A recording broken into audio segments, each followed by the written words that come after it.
करण सिंह ने भी बात रखी, हरीश मीणा जी ने बात रखी और दानेश्वर की बात रखी। आप सब जानते हो ये चुनाव क्यों हो रहा है। उपचुनाव है, 13 तारीख को वोट पड़ेंगे, कल प्रचार का आखिरी दिन है और अनेक राज्यों में मैं प्रचार कर आया हूं। सबसे पहले बताना चाह रहा हूं, झारखंड में और महाराष्ट्र में, दोनों राज्यों में इंडिया गठबंधन की सरकार बनने जा रही है, कोई रोक नहीं सकता। कल मैं केरला में था, यहां से प्रियंका गांधी चुनाव लड़े लोकसभा का। वहां पर सबने मीटिंग चालू होने से पहले कहा कि साहब यहां जो है हमारा जीत का टारगेट 5 लाख वोट का है, 5 लाख के मार्जिन से प्रियंका गांधी जीत कर आएंगे। तो देश भर में आज माहौल कांग्रेस के पक्ष का है। आप लोगों ने हरीश मीणा जी को सांसद बनाया और सही कह रहे थे मन से कि राजस्थान में 11 जगह उम्मीदवार जीत कर आए, सांसद बाड़मेर से बने। 25 की 25 सीटें जब 2 बार हम हारे, उसके बाद लोगों को उम्मीद नहीं थी, लेकिन जनता ने, किसान ने, नौजवान ने मिलकर, हर वर्ग के लोगों ने मिलकर 11 सांसदों को जिताया। 11 सांसद जीते, हरियाणा में 5 जीते, महाराष्ट्र में, उत्तर प्रदेश, हर जगह कांग्रेस के सांसद बढ़े और इंडिया गठबंधन के 232 सांसद इस बार जीत कर आए। तभी वो लोग भाजपा के साथी जो चुनाव होने से पहले 303 सांसद थे, जो 300 पार, 400 पार, 500 पार की बातें करते थे, आज बैसाखियों पर वो सरकार बनाई है दिल्ली में, मोदी जी ने प्रधानमंत्री। वो बन तो गए प्रधानमंत्री, लेकिन हाथ बांध दिए गए, क्योंकि नायडू और नीतीश कुमार जी ये भी पुराने चावल हैं, ये इतना आसान नहीं है इनसे झेलना।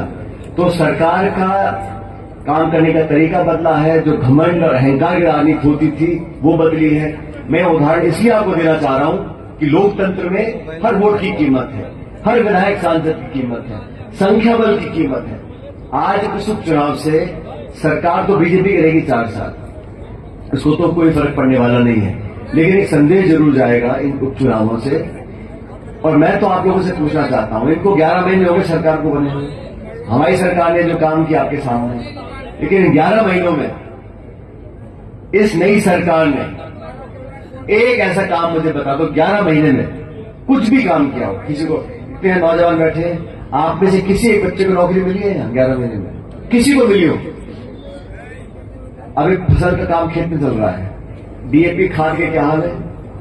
खाद ब्लैक में नहीं मिल रही, पुलिस के पहरे में बंटवारा हो रहा है।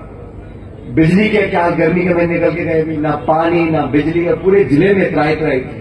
जो प्रबंध नहीं करा सकते, व्यवस्था नहीं करा सकते, जो सुचारू रूप से योजना चल रही थी उसको नहीं चला सकते। इन 11 महीने के समय में जो नई नई सरकार बनती है, बड़ा उत्साह लोगों में होता है, सरकार में होता है, कोई नए कदम उठाए, नई योजना बनाए, लोगों को लाभान्वित करे। लंबे लंबे वादे किए थे, अब पता ही नहीं पड़ रहा वहां पे सरकार में इतने सारे केंद्र बने हैं, 2 मुख्यमंत्री हैं, कुछ मंत्री हैं, कुछ नहीं है, संगठन कुछ बोलता है, सरकार कुछ बोलती है, बाबू और अफसर ज्यादा हावी है नेताओं से।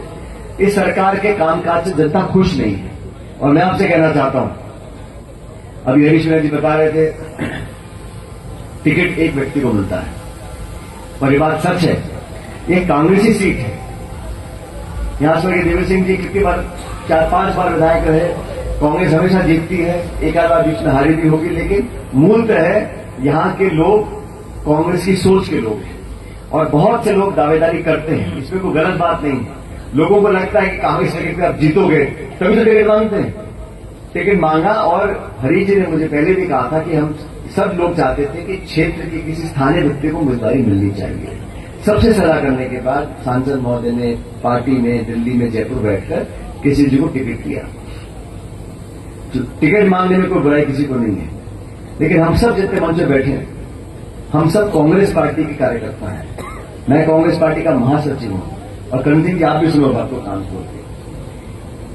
मैं मेरी पार्टी के लिए जब केरला से लेकर पांडिचेरी से लेकर कश्मीर तक घूम घूम के आधी रात को टिकट पे जो लड़ते हैं उनके लिए वोट मांगता हूं, जिनकी भाषा मैं नहीं समझता हूं, उनके लिए मैं वोट मांगता हूं, क्योंकि मैं चाहता हूं मेरी पार्टी मजबूत रहे। और ये जो मेरा जिला है, आपका तो नहीं है, मेरा जिला है, हमारा जिला है, हमारी पार्टी है, पार्टी ने सब कुछ दिया है। आज हरीश मीणा जी सांसद हैं, मैं विधायक हूं, हम जिन पदों पर बैठे हैं ये पार्टी ने मौके दिए हैं, और पार्टी ने अगर टिकट केसी मीणा को दिया है तो वोट भी केसी मीणा को ही डलवानी है। इसमें किसी को कोई गलतफहमी नहीं होनी चाहिए। और मैं हमेशा कहता हूं, राजनीति में अलग अलग विचार हो सकते हैं, किसी से आपकी अनबन भी हो सकती है, लेकिन भाषा और शब्द संयमित होनी चाहिए। क्योंकि हम राजनीति करते हैं लोगों को उदाहरण देने के लिए कि हम विकास करना चाहते हैं, हम विकास की बात करेंगे, प्रगति की बात करेंगे, भाईचारे की बात करेंगे, लोगों को साथ लेकर चलने की बात करेंगे। वैचारिक मतभेद हो सकते हैं, सैद्धांतिक मतभेद हो सकते हैं, लेकिन शब्दों का प्रयोग, भाषा का प्रयोग वो मर्यादित हो। मैंने अपने जीवन में, अपनी राजनीति में हमेशा इस उसूल से कभी अपने को दूर नहीं रखा है। और स्वर्गीय मेरे पायलट साहब, मेरे पिताजी भी इस बात को कहा करते थे, अपनी बात बोलो, जोर से बोलो, लेकिन इज्जत, सम्मान और मर्यादा के तहत रह के बोलना चाहिए, क्योंकि हमारी बात तो सब लोग सुनते हैं। आज जो 15, 20, 25 साल के लड़के लड़कियां हैं वो हमारी बात सुनते तो होंगे, हो सकता है बात पसंद ना आए, लेकिन ऐसे शब्दों को प्रयोग नहीं करना चाहिए जो राजनीति में एक गलत उदाहरण स्थापित करते हैं। इसलिए आज मैं आपसे वोट मांगने आया हूं मेरी पार्टी के लिए, और केसी मीणा जी जीत कर जाएंगे। अगर याद रखो, यहां पे कोई रोक नहीं सकता।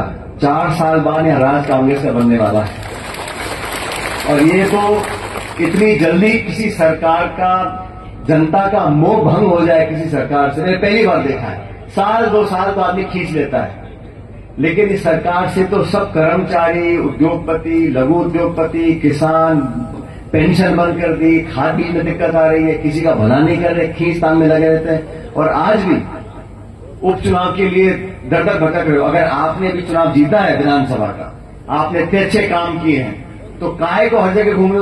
20-20 मंत्री पड़े हैं, 50-50 विधायक पड़े हैं, आपके नाम और काम पे वोट मिलना चाहिए। जरूरत क्यों नहीं चाहिए प्रचार करने की? इसलिए मैं तो कहना चाहता हूं कि ये वोट आप लोगों का विकास का वोट है। जनता को, सरकार विपक्ष के तराजू को बराबर तोलना चाहिए, और आपस में ये किसी 2 जातियों का चुनाव नहीं है, ये किसी 2 धर्म का चुनाव नहीं है, ये 2 विचारधाराओं का चुनाव है। और दादी सही कह रहे थे, मुख्य मुकाबला बीजेपी कांग्रेस का है। अब कांग्रेस को ताकत, मजबूती देने का काम हम सबका भी और आप लोगों का भी है। हमको बहुत कुछ कांग्रेस ने दिया, और कांग्रेस ने प्रदेश के दिल्ली को बहुत कुछ दिया है। इसलिए साथियों, एक एक वोट हमें खराब नहीं करना। 3600 कौम की कांग्रेस पार्टी है, ये कोई मंच में बैठे हैं, हर समाज, हर धर्म के लोग यहां पर हैं। एक खूबसूरत गुलदस्ता है कांग्रेस पार्टी। बहुत से लोग आए चले गए, लेकिन कांग्रेस की सोच, कांग्रेस की विचारधारा और कांग्रेस का इतिहास उसको कोई बदल नहीं सकता। इसलिए आप सबसे अनुरोध करने आया हूं। अब मैंने पता किया, बैठे बैठे शर्मा जी से बात करी, मैंने कहा आदमी तो चोखा है, प्रबंधन में कमी आती है, भाई जिसको अनुभव कम है। मैंने कहा रोज बैठे हैं मेरा साथ, मैंने पुलिस भी रह लिए, थानेदार रह लिए, डीजी रह लिए, एमएलए, एमपी सब है, तो प्रबंधन जो है उसको 2 दिन का समय बचा है। सरकार पूरी ताकत लगाएगी, सरकार पूरी ताकत लगाएगी, प्रशासन का, धनबल का, लेकिन हम सब लोगों को एकजुट रहना है।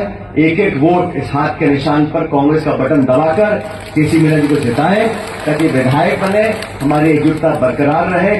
और मैं जानता हूं चुनाव में कभी कभी लोग भ्रमित हो जाते हैं, बहक जाते हैं, गोत्रवाद, जातिवाद, इस पर अगर वोट हम खराब करेंगे, मैं समझता हूं अपना नुकसान कर रहे हैं, किसी का इसमें कोई फायदा होने वाला नहीं है।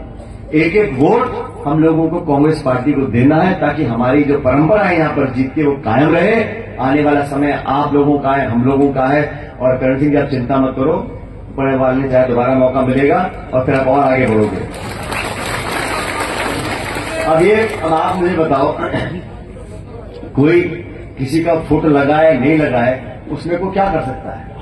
लेकिन ये सब जानकार लोग हैं, अब हाथ किसी का पकड़ नहीं सकते। और आप मेरे को जानते हो, मैंने हमेशा ही नौजवानों को ताकत देने का काम किया है, लेकिन अनुशासन और पार्टी के बाहर हम से कोई जा नहीं सकता। अनुशासन और पार्टी के बाहर अगर कोई जाता है तो उसका भाई आगे फिर मामला बनने वाला नहीं है। इसलिए मैं आपसे कहना चाहता हूं, आज पार्टी को जरूरत है हम सब एकजुट रहें। और भारतीय जनता पार्टी बहुत अति आत्मविश्वास में काम कर रही है। उनको लग रहा है हम तो चुनाव जीते पड़े साथों के साथों, ऐसा नहीं है। पब्लिक अंत में माई बाप है, आप जिसका बटन दबाओगे वही व्यक्ति जीत कर जाएगा। इतना मैं कह सकता हूं, केसी मीणा जी, हरीश मीणा जी, हम सब मिलकर आपके जो दुख परेशानी है क्षेत्र विधानसभा की उन सबको पूरा करेंगे। आपने जिस ताकत के साथ यहां से लोकसभा का चुनाव जितवाया था उसी ताकत के साथ, उससे ज्यादा बहुमत के साथ आप केसी मीणा जी को चुनाव जिताएं। ये मैं आग्रह करने के लिए आपके बीच में आया था। उम्मीद करता हूं कि आप सब लोग हाथ का बटन दबाकर भारी बहुमत से मीणा जी को जिताकर यहां से विधायक बनाएंगे। आप सब लोगों का बहुत बहुत धन्यवाद। राम राम।